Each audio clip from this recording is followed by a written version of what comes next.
أعوذ بالله من الشيطان الرجيم بسم الله الرحمن الرحيم المحمود هو الله والصلاة والسلام على من لا نبي بعده وبعد السلام عليكم ورحمة الله وبركاته ati seberuko sini mumfukirise senyana tandia okuikala kasira mu Luganda nga sendu mu Kisuta sekama sinakase bana nga bali Huseini Ali Ulafu papa wase niyo Sheikh Ali Juma Shiwiyo Haji mai wase niyo Hajjat Madina Kakai fekuli bamarole bebumbo iyo nenga hulibumbo howo manyire kuikanisa Luzungu kuikanisa Luganda mwazama kubuzabuza n'omwana yo fani hano Muganda fani hano Mukisu fani hana sendu Mukisu mwene babo Mukisu ni mayi Mukisu kana huirenga wi huwanga nibaza Sheikh Lu Sheikh Abdullah huwa mangachi sababu ndabenga huwa bidai bibere mu musomo ko shina abo Luganda sibera bidde njagadde okutandika n'olugiso nkakasaba wakanati ndi Mukisu olunaku olwaleero nga maze okutendeza Allah ow'ekitiibwa zizzaako okusaba ekisa n'emirembe bidizibwe nabbi waffe Muhammad sallallahu alayhi wasallam eyakola kyonna ekyasoboka okulaba nga eddiini eno etukuŋŋaanyiza ffenna wano saba Allah abeere nga amusiima naffe abamugoberera okutuusa olunaku olw'enkomerero Allahumma amin bakama bange bwe baali bandagira baŋŋamba ntegekeyo omusomo ogutugayinga oba ogutunnyonnyola ezimu ku nsonga ezireetera abasiraamu okuggwamu ensonyi ne bawukana ng'omuceere, ezimu ku nsonga eziviirako abantu abafaanana bwe bati ne bajja banyirira nga bambadde obukaaya ne banyirira n'enkofiira zino ku mutwe, naye olumala ddalasa bwe bati ne bajja baawukanaawo ng'oyinza okugamba tebakuŋŋaanyeeko bonna wamu. Nze mu kulaba okwange ne ndaba ng'omulamu ogwo mukulu nnyo naddala mu nsi eno ey'olwaleero ng'edduniya buli omu emutunya lulwe ng'emutendeka okubeera omuntu atategeerekeka, ne tutandika n'okufunayo eŋŋombo emitima gikalubye naye nga naawe omusiraamu gwo gukalubiddemu. Nze nkakasa nti omulamu ogwo mukulu, saba Allah abeere nga atuwa obusobozi okutuusa ebigambo bino tubitegeere bulungi. Pointi esookera ddala, Allah yatutonda ffenna abantu nga tuli banjawulo mu nfaanana, mu ntegeera, mu ndabika, mu birabo Allah byatuwa ffenna tuli banjawulo.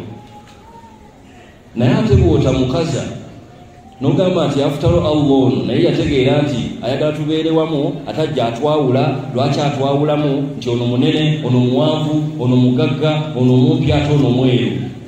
Allah yakikola n'ekigendererwa era yakimanya nti mujja kuwakana. Nakyogerako mu Qur'an, inna akramakum inda Allahi atqakum. Byonna byonna mwepanke nabyo, abawanvu mugirega abampi, abeeru mugirega abaddugavu, abanene mulangire abatono obwavu. Naye Allah akuwa point, inna akramakum inda Allahi atqakum. Byonna biri ebyo, naye asinga ebbeeyi wa Allah yoyo asinga okuba nga amutya, nga tetujja kukulabako kutya okwo gwe ne Allah ogwamanyi nenkwata akazindala kano netandika okwewaana nga bwe mumutya ennyo, ekyo kyokka otandika okuntikkira obutategeera. Kati Allah yakyesigaliza ani asinga okuba nga amutya, nga tuli ku mulembe ogw'abafere, ng'asinga okwambala ekoofiira n'ekkanzu, ekyo kyokka kituleetera okumwekengera. Saba Allah abeere nga atugjamu embeera eyo. Aye pointi esooka, bwe bubumbwa bw'abantu twawukana mu ntegeera. Waliwo abasinga okutegeera ennyo, waliwo abatategeera bulungi, waliwo abatategeerako ddala, and it is okay. Waliwo abanene, waliwo abatono, waliwo ate abagunvu ennyo ng'ate bo nahif, omuwarabu wamuyita, ate ye mukovu nnyo, which is okay. Allah bw'ati bwe yakola ki? Bwe yayagala. Ye pointi esooka. Pointi ey'okubiri, Allah bw'amala okutulaga embeera ezo zonna, gwe yeetegese okwepanka olwo olw'okuba oyawukanyeeko n'omulala mu ntegeera, olw'okuba because w'omungi.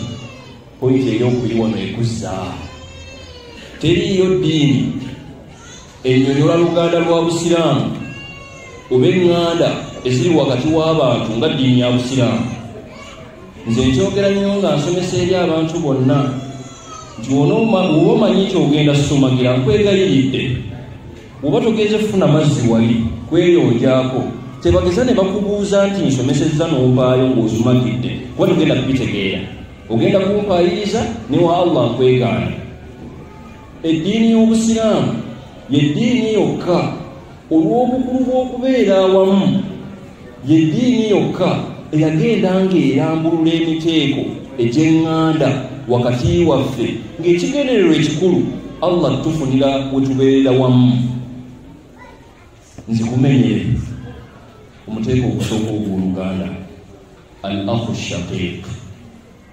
Eddiini ey'Obusiraamu yeerina omuteeko nti omuntu asobola okubeera muganda wo olw'okuba maama wammwe y'omu ne taata y'omu, oyo abeera muganda wo mu Busiraamu.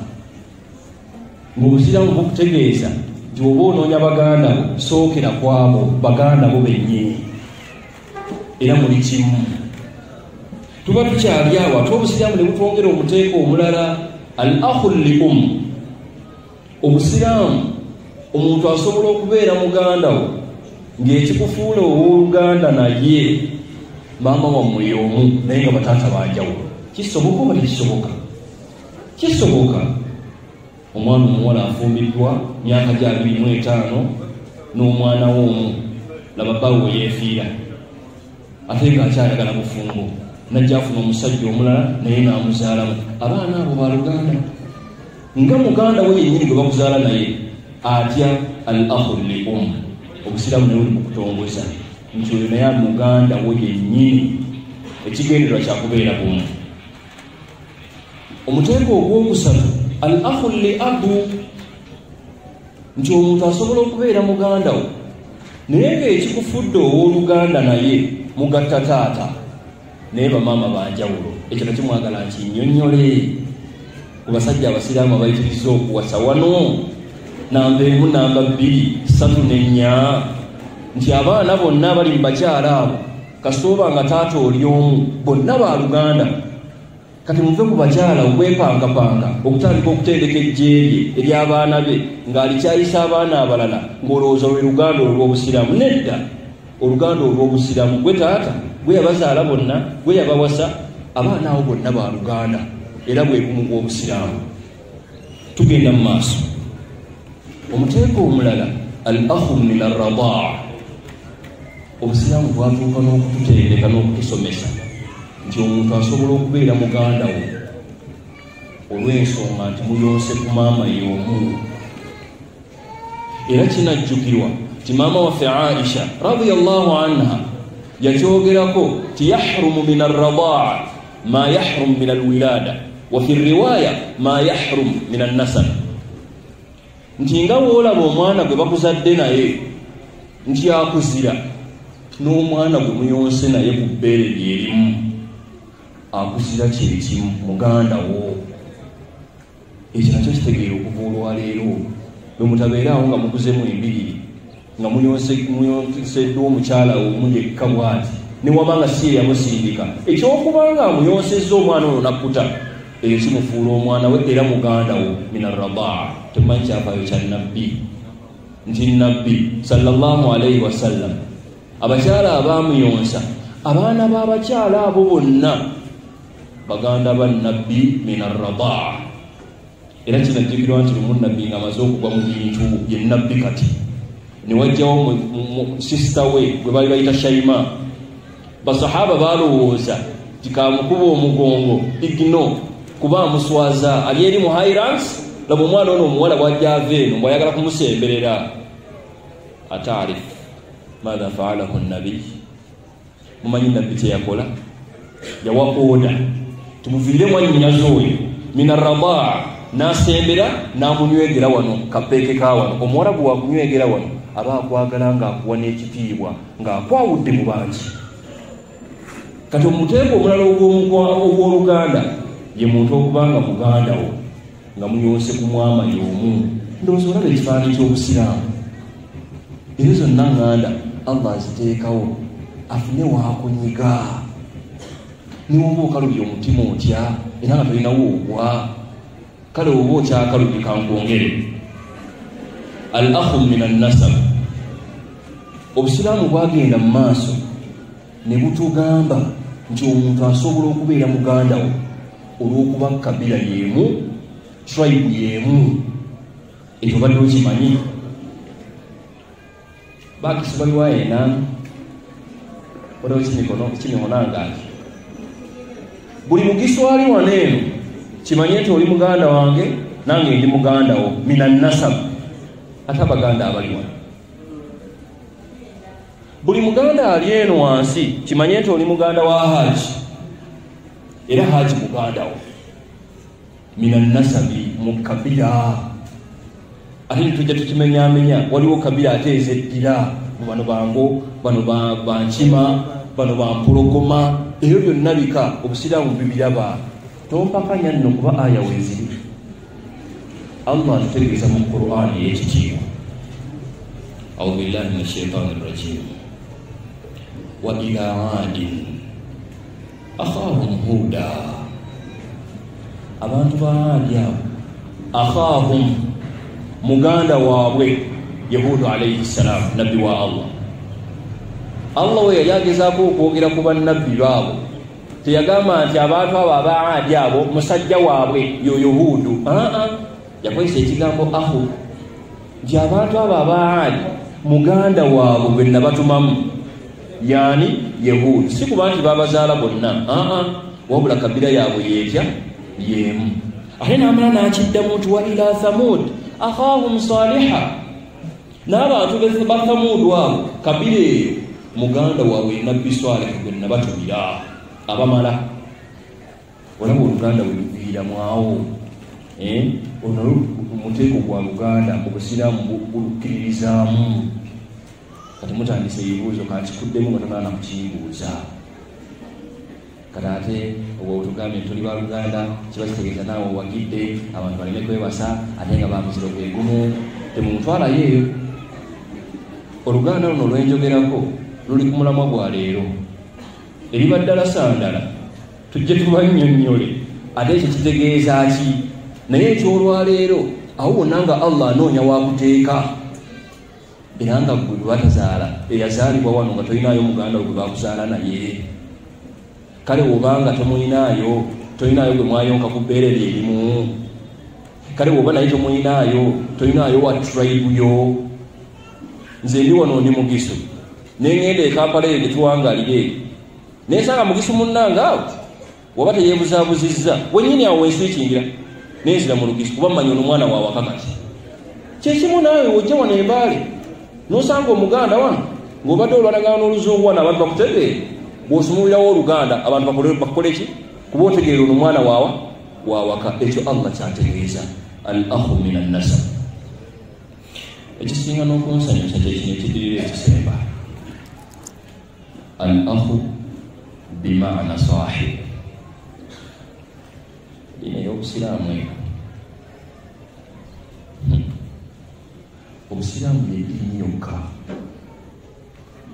eyawa valyo omukwano gw'abantu newankubadde nga tebabazaala bonna.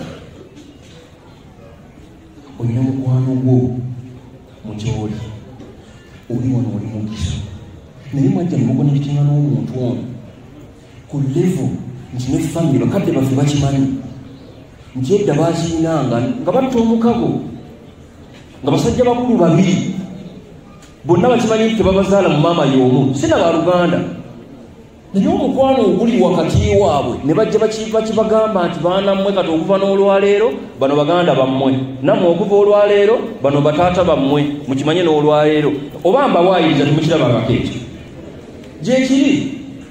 Kati obusiraamu bulina n'oluganda olwo, kale gwawo ayina emputtu ng'oganye okufunako woogwa, kati olabe oba tolinayo mukwano gwo, nti omuntu asobola okuva ku leve ey'omukwano omukwano n'ayingira levo y'oluganda olw'okwagalana ennyo. Mwabalya byebimu, ebibasasa byebimu, ebibanyiiza byebimu, abaana bammwe mubazaalidde kumu, mumaze nammwe mwenna emyaka 2, mwenna mufumbiddwa mwaka gwe gumu, ebyo byonna Allah n'abagatta.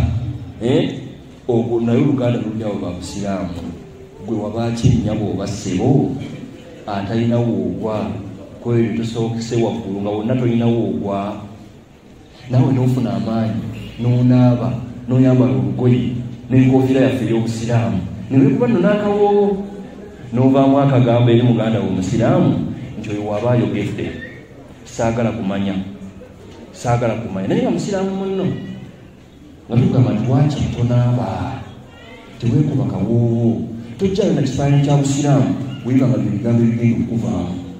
Eddiini yawamu omuteeko ogusemba al akhu fi lmutabaa aw eddiini, omuntu okubanga muganda wo olw'okubanga mufolominga kyekimu nga n'eddiini yammwe yemu si ey'obusiraamu Kaaba mutunula wanga musaalamu si Makka, ab'Echina batunulawo wanoolabye ey'Okulaani gye bawandiisa mu Luchina nga bw'ogenda China mu kifo ky'okugamba alhamdulillahi rabbil alamin basumulula lwabo. Wali owuliddeyo kompuleeni wano eno nga basiraamu b'omu bubale kati tutabuse olwala bwe tutabuseeko, twagala omukuuka w'ekitiibwa atukolerera Okulaani y'olugisu olwala butulize ku mabbali. Olwo kiwuliddeko ekyo Kulaani gye tulina wano Embaale ye Kulaani y'emu eri mu nsi yonna, ng'era tonnaba kumanya nti eddiini yaffe eno etugatta. Mwe ne musaalayo ensi yonna go buli ng'etuuse ne mutunula weewamu, Kulaani nga y'emu ffenna gye tusoma ne baaziina masiri zonna ne zaaziina, ng'era tonnafuna ssomo nti Allah abaagala wamu oba tonnaba kutegeera luganda lwa busiraamu. Naye tusaba Allah atuwe entegeera eyo. Abantu 10,000 abali wano wetutegeera oluganda olw'obusiraamu mumenyaamenye eyo, bw'ogenda okutegeera nti olinayo mukwano gwo ng'ate muganda wo, laga ate eddiini y'emu. Lwaki tojanjawaza ng'oyunga oluganda ng'olwo mubeere bumu kubanga eddiini y'obusiraamu kyekuyigiriza? Ekyo nakyo yali olinze aya omuwalimu atuyanire ku kituuti ajjo nakatamala yesiimuule bwakugamba nti yunga oluganda ne muganda wo. Tusaba Allah atuwe entegeera eyo. Mwana watu Allah mu Qur'ani y'ekitiibwa yatutikkira dda n'atugamba a'uudhu billahi minash shaitaani rrajiim, suuratul Hujuraat, innamal mu'minuuna ikhwa. Bw'omala okutegeera emitendera egyo gyonna, ffenna abakkiriza tuli baaluganda biikhtilaafi alsinatina, newankubadde nga twogera byanjawulo ekyo kitumala, tuli basiraamu kitumala, newankubadde nga mulimu abawanvu n'abampi tuli basiraamu ffenna kitumala, newankubadde nga mulimu ab'olugezigezi n'abataluyina ffenna tuli basiraamu kitumala ku mazzi. Ekyo Allah kyatugamba. N'abamu ne oda fa aslihu baina akhawaykum, tokoma bukomi imaani kulinnya wano nga twogera ku luganda olufulumaawo aye n'omuvuma, kuba Allah akugamba nti fa aslihu, longoosa gyali muyise bulungi, bwe kaba kawowo kamugulire muliyise ku mmere, mukyaza amanye abantu bo, nga tugamba nti kati oluganda mutandise oddukola ki oduyunga tuba tukyagala Nabi Muhammad sallallahu alaihi wasallam naye n'avaayo mu hadithi entuufu al-muslim akhul muslim buli amanyi nti agambye la ilaha illa Allah Muhammadur Rasulullah katonda ali omu ate Nabi Muhammad yemubaka asemba ng'omanya nti n'omulala akyogedde ng'akikakasa muganda tomulyaza amanya tomunyooma muwe ekitiibwa nyinza okuba nga ndi wano nga njogera nenzija njogera mukale ng'owoolugezigezi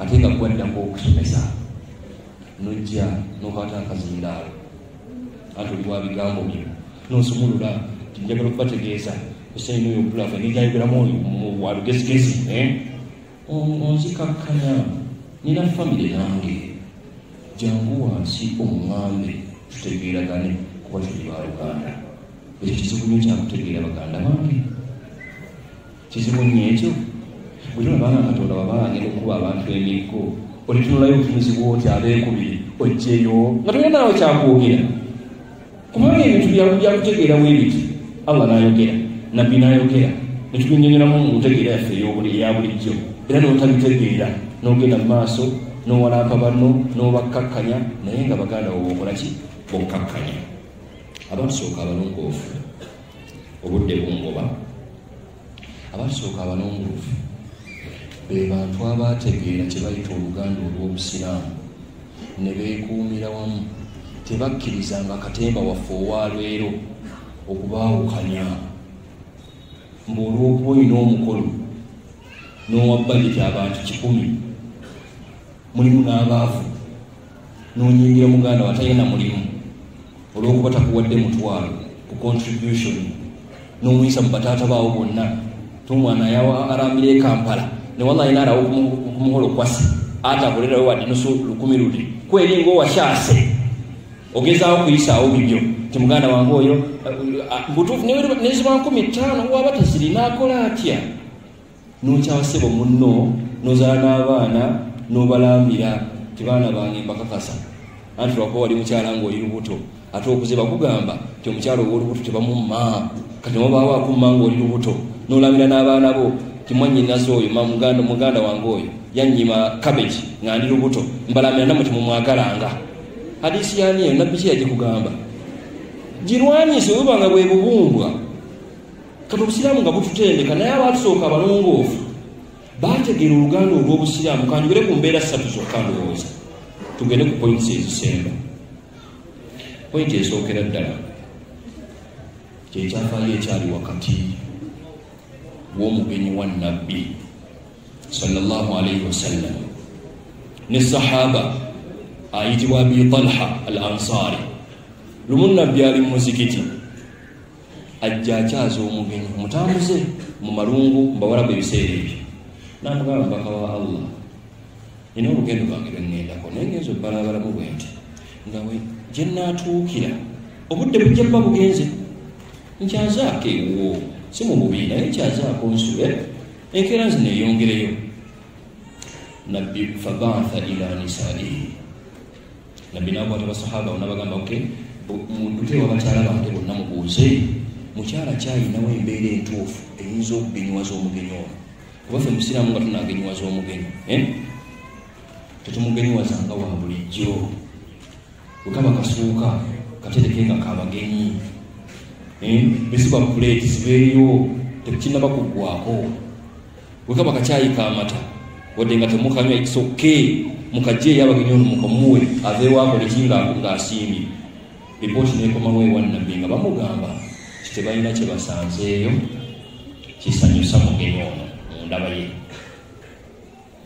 kaakati nabbi n'avaamu ebigambo nti manni yudayif dayifa rasulillah ani agenda okugenywaza omugenyi wange ono kino kyali kitiibwa abidhalhanawanika nagamba no ya rasulallah nze mumpe mubekkeya ewange akomewo najja kujulira ne bamumuwa Abidhalha aba agenda ewuwe hadithi nno ntuufu si kibuuzi kyange Abidhalha aba atwala omugenyi ewaka n'atuuka ewa mukyala we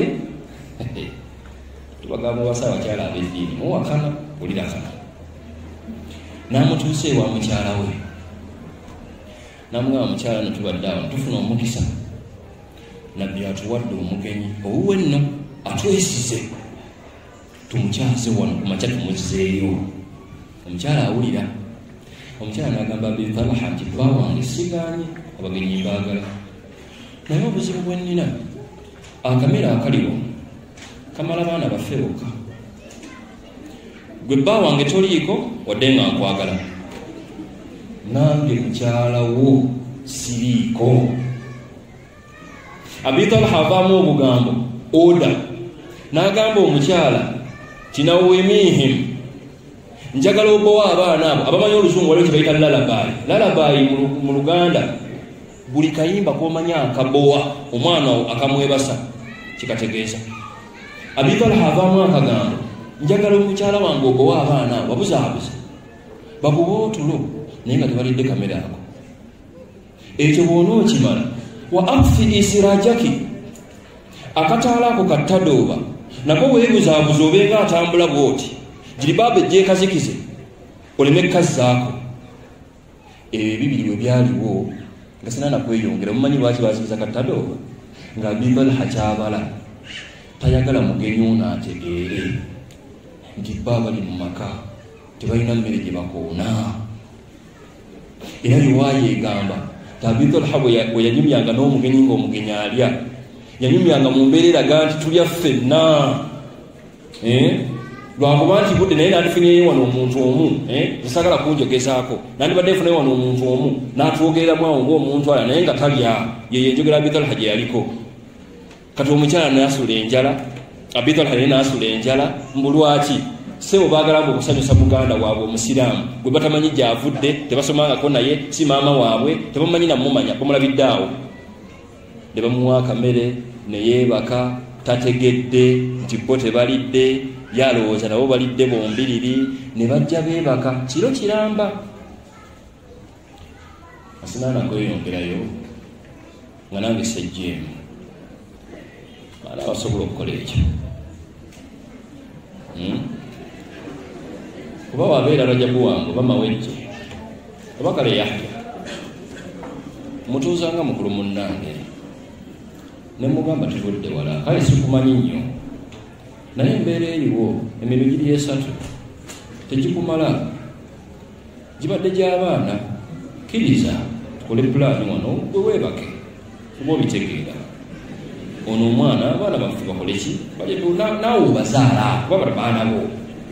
Kikyo twandikambye ekyo ekitandibadde kibi, naye njagala otunuulire ebigendero by'abasajja abo boogenda oyimirira nabo mu layini munawo banjajjana sebo naye ng'ali awo mu maaso ng'omuli mabega ggwe aterekereza abeewadde 10 weeruti kuluwa munno. Batuuka ewa nnabbi nga Jibriilu yassedde ewa nnabbi okumunyumiza buli ekyahapeninze mu maka ga Abi Talha. Nti sebo baasuze enjala, nti semaka yasuze enjala nti ye ne mukyala gwe yabasanga ayagala nti ye. Omukyala n'atamuyombesaamu awo. Abakyala mulowooza mwandigawe mutyawo ndowooza. Omusajja n'avaawo neimaani ye tumupiseepise kati mbw ajja agikuteako ewaka. Abaana bo abato biri awo byavulawo ebiti mbw akugamba nti kati njize nnyo Hussein aŋŋambye lwogera n'okunkyawa obuzini mubaawo oba alina amagezi. Si kyekyo naye beeba abasajja li ajili dhalik, olw'ensonga eyo ekitundutundu mu Qur'an ne kikka olwa Abi Talha nga buli akisoma olwaleero Abi Talha agabana ne famire ye. Abi Talha atuuka ewa nnabbi, nabbi amutegeeza nti ajaba rabbukuma, Abi Talha katondawo yasanyuse nnyo. Wa fi riwaaya dhahika Allah yasimayirinze. Naye ng'ekimusesa gwani ayina omutima ogwerekereza nga weerekereza ku muntu gw'otalinaako kakwate omulabye kiro ekyo kyokka ne mwerekereza ne famire yo ne musula njala nga mumukimanyi nti enkeera musobola okufuna ekyenkya, naye ono mutambuze enkeera agenda tutandika lugendo lwo ne mwerekereza ekyeggulo n'akirya ne mumubuzaabuza nti nammwe mulidde mbw ayalowooze nti mulya mwenna nga temwagala alye nga talina vaibu, alye bulungi nga lowooza mwenna mukola ki mulya. Sebo beba abasiraamu abatusooka abalongoofu. Gwe olwaleero olina ekibuuzo n'otasobola na kuswala n'okimbuuza mutuberedde kino okwegatta twegattire ku ki ng'oli okiyimbuuza ku basajja nga bano mulimu ebintu byensomako nze naawe byosomako nga mu butuufu singa hadithi teyali ntuufu ku lugezigezi lwaffe olwolwaleero n'okubikula ebitabo n'okugamba nti eno nfu eno nnafu twandibadde twaziyiwako dde enfuufu Sheikh Luth ayogedde wano ekyali wakati wa Abdurrahman ibn Auf ne Saad ibn Rabi' nti Abdurrahman naggaga w'e Makka ajja asenguka okudda e Madiina nga mwavu akhar rasul baina almuhajirin wal ansar nabbi yakimanya nti bano abasenguse okuva e Makka beetaaga abantu abababeererawo nga batuuse e Madiina nga bamaze okusenguka yategeera nti Abdurrahman alina kafuka background k'obugagga najja musimba mugagga munne mu Madiina naye wulira Saadi kyamugamba yamugamba Abdurrahman njagala nkutegeeze kale wadde gw'oli mwavu kati naye nze Saadi ana aktharu al ansar maala nze asinga wano mu Madiina akasente ekyo nkikakasa naye njagala Abdurrahman nkukakase nti ngenda okwawuluzaamu akasente kange nkuweeko haafu nange nsigazeeko haafu ekyo yakyogera kiba kitegeeza nti singa weba biliyoni nga muwako miliyoni ze 5 naye nasigazaako 5 kale abantu bagaba kuba akasente abantu bagaba n'avaamu n'akagamba nti wali imraatani nina abakyala bange aba Saadi yayogerewo njagamba kuleetera wano Abdurrahman wano mu ddiini fanzur ayyuhuma ajabatka utalliquha njagala mbaleete wano osiimemu akukubye nteese naye nze twawukane idde eggweko omwewasize waneeno mu Afrika wano ngenze nawala imbaalaana omukyala nange kenyini kamakwogera bw'otalowooza nti lwakuba mbikusomesa mbu nange mbisobola omukyala akubye abantu kituufu oba si kituufu kituufu ekyo naye si Saadi yali ready okubanga awaayo omukyala we eri muganda we ng'amulumiriddwa nti obulunga bugenda okutta musajja mukulu laba abakyala bo boolesa eri kakuweko mukyala wange ono ajja akukole ki akuyambeko naye Abdurrahman teyakkiriza kuba abakyala bandibadde bantandikako kati wano wulira injustice human rights kati muzoonoona olwo ffe tuli properties tuzigabako biwe tutyo nedda si wekyali naye Saadi kyeyali ateekawo he was that ready to go that far okusobola okulaba nga muganda bwe musanyufu era Abdurrahman yamugamba kugambye nti barakallahu laka fi ahlika wa fi malik neyanziza ndabye how ready you are oyagala kuntebenkeza naye nsaba Allah akuteere emikisa mu bantu bo akuteere emikisa ne mu maali yo ndagirira akatale gye kali paka ekyafayo gye kiggwa naye bino abasajja ssebo betuwogerako oyagala kumbuuza nti oluganda olw'obusiraamu era okyanoonya obujulizi obungi okukakasa nti tulina kubeera wamu nga mmaliriza simanyi sekagenza amulayo obudakiika bumeka 5 okay mu ndabyo yange n'ensonga zange zennalabyeyo oba oliawo ezituleetedde nnyo okwawukana mu dotcom waffe ono njagala okukutegeeza nti obusiraamu bwatwala okukwatagana kwaffe okubeera awamu nga nsonga nkulu ku level ey'okuba nti buli kintu kyonna ky'omanyi ekiyinza okuleetawo obutakwatagana wakati w'abasiraamu ne bukiteekako hukumu eya haramu ekyokulabirako muvubuka gwe wadde olina ebigambo ebikwana bitya kiri haramu gy'oli okwogereza omuwala muganda ogwayogereza ng'okitegedde ebyo kiri haramu ssebo naye lwaki waliwo emitawaana awo temujja kukwatagana mulekere nabbi naava nayo n'atugamba nti n'okugulaŋŋana bw'ontaasanga nga ndi wano mbagenginga n'akasimu omusajja tukyereega kenda nkuwa kanaana noveeri n'omutwalo gwo nti omukyali awo kenda kanaana omutwalo gwawe guuguno awo yaveewo mpa akasimu ako n'akugaana lwaki onoonya okunnyiiza olwo sijja kwerabira onnemesa essimu oba oli awo ekisa kyani mukutte n'agimpeera kanaana naaba ojja n'omutwalo gwo la bayina fi bayini akhiri ekyo nabbi nakitugamba tikale n'okugulaŋŋana temukulangananga mu mbeera eyo. N'agala n'abasajja abawasa ennyo ti musajja gwe wasa abakyala no problem, naye togezangako kugatta mukyala na sengaawe. Bw'olwokuba senga anyirira nnyo aye n'omuwala anyirira nnyo mbukobagatte mu maka ge gamu, kubanga ogenda leeta emitawaana oluganda lwawe luveewo. N'akugaana okuwasa omuwala ne sisita we mu kaseera ke kamu. Nekwese olwokuba olaba firimu nnyingi n'oyogereza mu sisita n'ogenda ne mutoowe ne bakubagana eyo eŋŋumbi, kati ng'oli musajja nnyo n'omusipi osiba. Tusaba Allah atuwe entegeere, tutegeere how vital obusiraamu, oluganda lw'obusiraamu kye buli n'obumu bwaffe. It's too important. Ebitwawula bibeeramu naye twawukanira muno munda. Ensonga eyasoose gye ndalabye nga nkulu abantu ekisinga okuba ng'etwawula ataasu,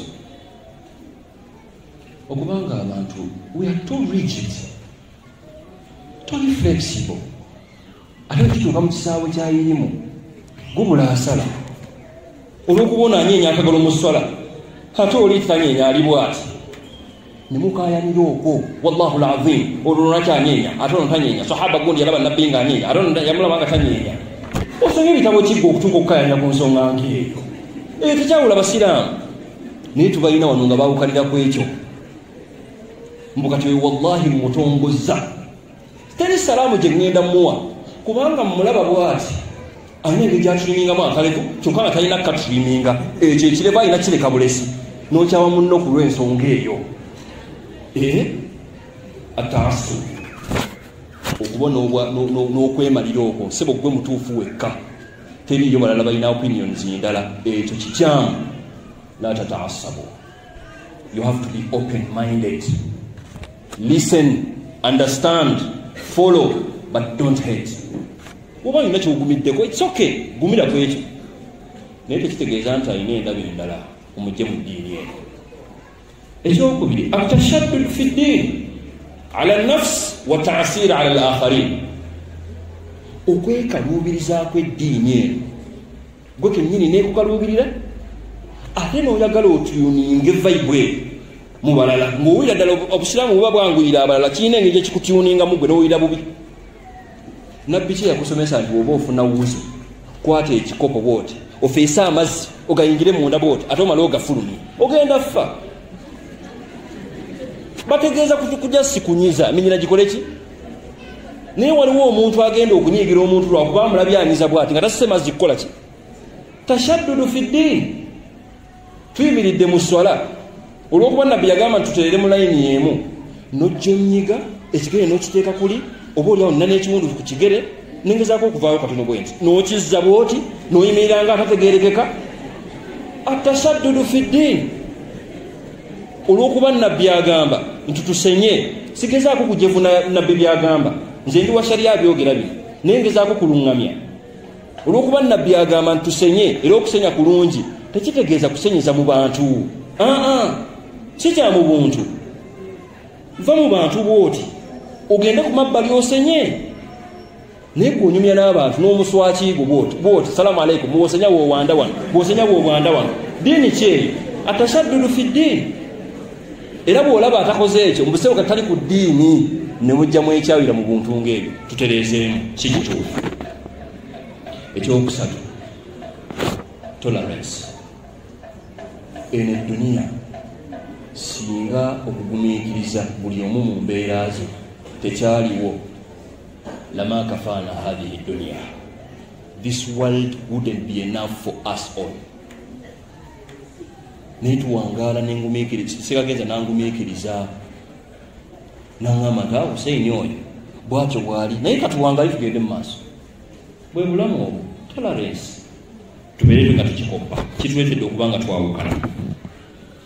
Ikhtilaafu fil masaa'il bayna al-ulama, abamanyi bwe baawukana mu bintu by'amasala ebyo, tusiiba olw'omukaaga oba tetusiiba, tugire yamwalafe ejje ku lw'omukaaga oba lusiiba, ne wabeerayo abavubuka kati olwo, ne wabeerayo bagamba tusiiba olw'omukaaga, ne bagamba tetusiiba olw'omukaaga, ne bafunamu ne kaddibeeti ti wallahu al-azimu mmwe nabbi yagaana la tasuumu yawma sabti, n'abalala ne bavaayo nti nabbi kyali ategeeza kyekino. Ne mwawukana nga temutegeeraganye, sebo ne mwawukanira mu ebyo lwakuba mwawukanye mu mbeera y'ekukola ki? y'okutegeera si kirungi tutegeeragane bulungi tuwe respect endowooza z'abalala n'ekisemberayo ddala asulta wa maqasidu duniyawiya obuyinza n'obuyinja nzoza bwe mba nkyogera olw'okuba sebo ndi wano kukazindaalo mba nakakavaako bwe nti akaddako sekagenza n'akakwata n'atandika okuntereeza bannaye tumwebaza omuwalimu oyo yeebale tusomesa naye alina waayogedde wano n'agamba nti kali bwe kati ne bwe kati njagala obba tegeeza abasiraamu temugenda nako abalimba butwa abalimba temugenda nako nenyiiga olwo laba bwagenda okunswazaswaza kati obuyinja bwange bunaabuyiye lwaki anjefuna kati balowooza nze ndi adisuza nnyonyi zensoma ekyo nakyo si kirungi tumanye nti ffenna tukola ensobi okwagala ennyo ebitiibwa ebisukkiridde bituleetedde okwawukana olw'okuba ssebo olina masters olina bw'onyumya nabo ne taatawo alina akagaali ke kati omwekweka olw'okuba oyambadde ekibinti ate olina mikwano gyo gizze gyagala kulabako wammwe n'omuyitako mu sitenseni nga taatawo ali awo nga tugamba nti okwagala nnyo ebitiibwa n'okwegulumiza nayo kituleetedde okubanga abasiraamu tubeera nga tetukwatagana. Saba Allah subhanahu wa ta'ala olw'obudde katukomaawo saagala sekagenza anvunaane naye nsaba Allah subhanahu wa ta'ala atukumire omukwano wakati waffe tukolagane kubanga yenjigiriza y'obusiraamu. Yes, nkimanyi waliwo abakunyiiza waliwo oli okimanyi nga yagambirawo nti takwagala. Yes, gyali nkimanyi nti gyali naye temwekyawa mu bintu bitategeerekeka kubanga obusiraamu si bwe butuyigiriza. At least ekyo kibeere nga kitereera ebisigadde binaatusanga foundation yaffe enja nywevu. Saba Allah subhanahu wa ta'ala abeere nga atuwa entegeera eyo. Njagala okumaliriza omusomo gwange ogwaleero nga mbategeeza n'akagambo kamu siragenda okunzikiriza. Muganda wo bw'azaala omwana gwe muganda we obeera muzadde wa mwana oyo. Abaana abange baganda bange bonna bataata b'abaana abo. Abaana ababo basisitaazi bo basenga era bazadde b'abaana bo. Ekimu ku nsonga ezituleeteddewo obutakwatagana today identity realization ensusse ku level ti muganda w'omwana wa muvuma tizijjaako ekitwe taata n'amuyisaamu awo oluyi oba n'amusuna n'ova eno n'oluzungu lwo. How dare you? Omwana wange omukuba otya? Mugambe bugambi kubanga omulembe guno gwakyuka kati mugambe bugambi. Laaba otukuliza omuvumi. Omwana n'avuma ono nga gwewowolereza emyaka 2 okuva kati. Beba n'abazayi be tulina kati ku social media abavuma abantu ne babawemula naye nga basajja bakulu. Saba Allah subhanahu wa ta'ala atuwe entegeera eyo. Kati endere yaffe ey'obusiraamu waliwo ensonga lwaki osika emaali y'abantu ng'afudde. Osika yaki emaali yange oli muganda wange abaana bange tebakukwatako. Omwana owange akukwatako obanga oli muganda wange omulere bw'ogenda okutegeera nti emyaka gya 3 gy'olina okyadoojinga obufumbo naye waliwo abakuyita taata waliwo n'abakuyita jjajja n'onyiiga nti bakukaddiya naye kituufu oli jjajja. Kati weeyisenga jjajja oli muwala tonnazaala yes naye olinayo basisitaazi bo abazadde oli maama awedde emirimu. Saba Allah subhanahu wa ta'ala atuwe entegeera eyo era funa n'akaseera ogenda obalambulengako oluganda olukole ki lunywere. Omulambuleko omwana nga ayavula akutegeere nti maama wange kunti omulambuleko nga atandise okwogera akutegeera erinnya naye bino ebyokubanja gomesi emyaka 25 omwana takulabanga nako talina na wajja feeling ekaaba nga ofudde bakala kumwewunya omwana lwaki takaaba singa waafudde naye nga mazima takulinaabo mu memories ze. Saba Allah subhanahu wa ta'ala atuwe entegeera eyo. Wa barakallahu fiikum wa salaamu alaykum wa rahmatullahi wa barakatuh.